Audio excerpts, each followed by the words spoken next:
Salut, c'est Alexis et Julie et vous êtes sur Sexy Scary. Accompagné de Bloody. Et Mary. Jingle.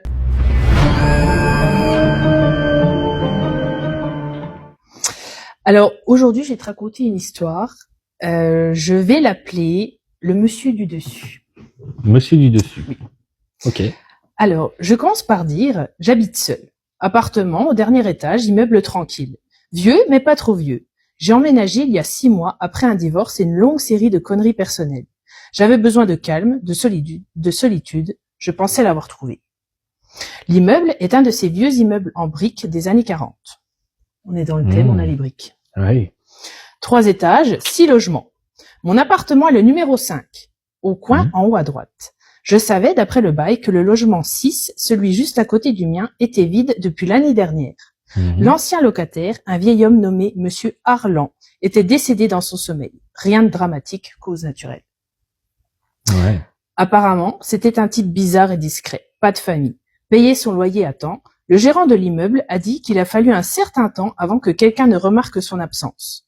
Quand ils l'ont trouvé, il avait déjà commencé à se décomposer. Ils ont vidé et désinfecté l'endroit. Après ça, mais personne ne l'a loué depuis. Ouais. Ok. Intriguant. Ça doit être sympa, les odeurs, Ouais. les logements à côté. Ça peut être top. Ouais. Bref, ce n'est pas mon appartement. Le mien était propre, confortable. Je n'y ai pas beaucoup pensé jusqu'à il y a environ 1 mois. C'est à ce moment-là que j'ai commencé à entendre des pas au-dessus de moi. Au début, j'ai supposé que c'était juste le bruit de l'immeuble.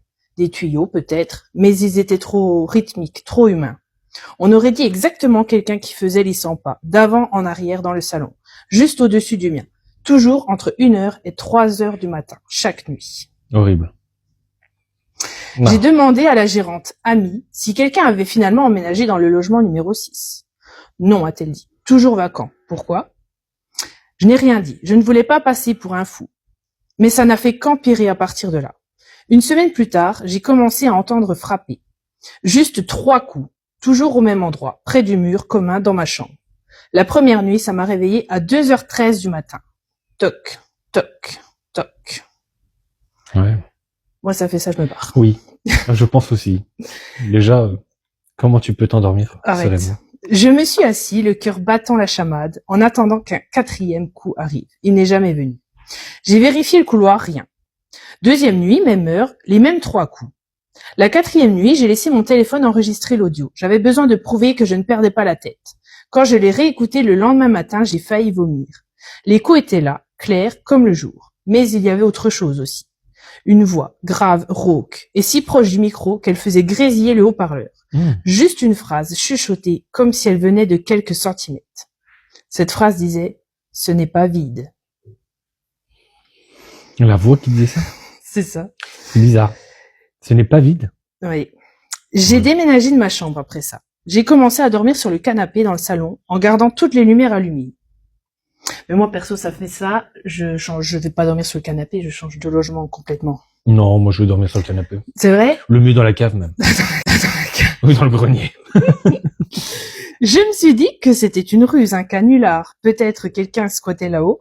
Peut-être qu'un sans-abri s'était faufilé après les heures de fermeture. Peut-être que des enfants faisaient une drôle de blague. Je suis retournée voir Amy et je lui ai tout raconté. Elle n'a pas ri. En fait, elle est devenue très silencieuse. Elle a dit qu'elle allait enquêter et me rappeler. Cette nuit-là, les pas ont recommencé. Mais cette fois, ils ne se sont pas arrêtés au plafond. Ils sont descendus les escaliers. Je jure devant Dieu, j'ai entendu quelqu'un descendre la cage d'escalier vers ma porte. Pas en courant, pas en se faufilant. Juste ce bruit de pas lent et délibéré d'un homme qui a tout le temps du monde. Les pas se sont arrêtés juste devant mon appartement. Puis le bouton de la porte a tourné. Il n'a pas tremblé, il a tourné, comme si quelqu'un avait la clé. Mais le verrou était toujours en place. Qui que ce soit, il n'est pas entré, pas cette nuit-là. Le lendemain matin, j'ai remarqué quelque chose coincé dans l'encadrement de la porte. Un bout de vieux papier jauni sur les bords, comme s'il avait été mouillé une fois et séché. Pas d'écriture, juste un frottement au fusain, comme si quelqu'un avait pris une pièce de monnaie pour frotter du papier sur une surface. C'était mon numéro d'appartement, 5, gravé à partir d'une plaque métallique. Et en dessous, dans ce qui ressemblait à de la cendre ou de la suie, marqué « Il t'entend ». Intéressant. Intéressant. Mais qui entend? Et qu'est-ce qu'il entend? Qu'est-ce qu'il entend? J'ai rompu mon bail le jour même. J'ai payé les frais, j'ai tout emballé en 24 heures et je me suis écrasée dans le canapé d'un ami. Moi, j'aurais fait ça depuis longtemps. Ah oui, moi sur celui-là même. Ouais, il est pas très confortable pour dormir. Hmm. Ami ne m'a jamais rappelé. Elle a complètement arrêté de répondre. Il y a 2 jours, je suis retournée chercher quelques affaires que j'avais laissées. Quand je suis arrivée sur le parking, quelque chose a attiré mon attention. La fenêtre du logement 6 était ouverte. Pas cassée, juste ouverte, comme si quelqu'un l'avait ouverte de l'intérieur, rideau flottant dans la brise.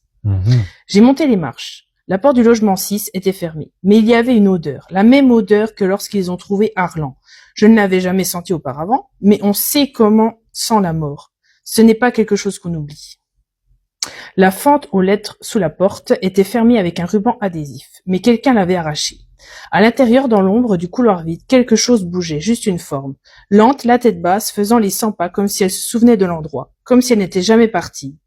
Je ne suis pas restée. Je suis montée dans ma voiture et j'ai roulé jusqu'à ce que je ne puisse plus voir l'immeuble. Hier soir, j'ai reçu un message vocal, numéro masqué, la voix d'un homme, rappeuse, familier. Étonnant. Juste 5 mots prononcés comme une promesse. Tu n'aurais pas dû m'entendre. Fin de l'histoire. Et qui était ce numéro masqué? Ben, je sais pas. Eh ben, c'est ça l'intrigue. Dites-nous vos théories en commentaire. Ouais. Moi, je pense que c'est le fantôme de ce monsieur Arlan qui est resté coincé dans l'appartement. Ah oui. Voilà. Et ben, c'était notre première histoire. Dans la plus naturelle possible. Ouais, celle du fantôme de monsieur Arlan. Voilà. Et pas le fantôme de Bloody. Et Mary. Ah oui. Et on se retrouve dans une prochaine vidéo pour une histoire racontée par Alexis. Ah oui. Pour trembler. Salut! Tchuss!